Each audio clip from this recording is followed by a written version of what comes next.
So what fundamentally is the law of karma?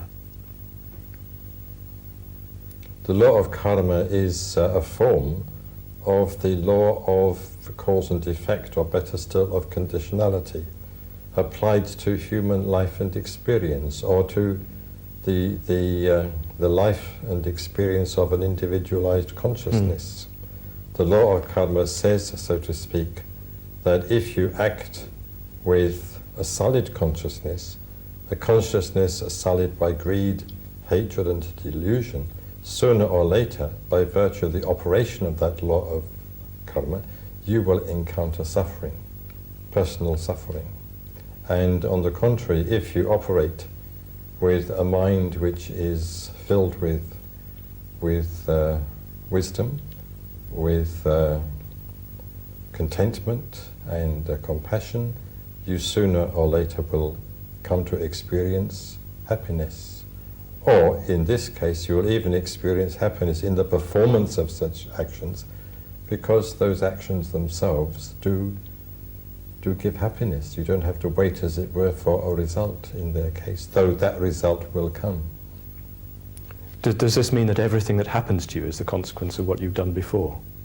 According to Buddhist teaching, especially later Buddhist teaching in which this point was made clear, everything that you do as a result of conscious will and deliberation must have an effect, must have a consequence under the law of karma.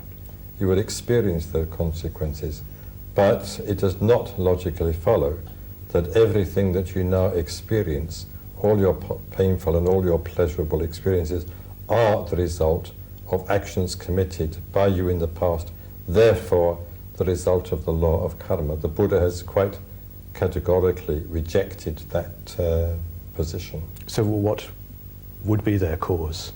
Well, their cause would be simply the fact that you were living in the midst of nature, in the midst of mundane existence, where all sorts of chains, one might say, of causes and effects were in operation, not all of which were connected with your own individual volitions.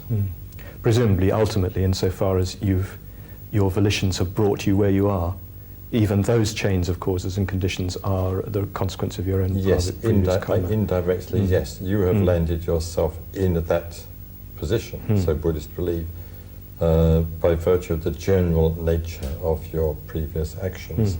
The fact that you are a human being, that you've been born as a human being rather than as an animal or a god with a small g, means that there is an indirect effect on you in the form of that situation, of all the actions committed by you in previous lives. But there's no direct link in that case.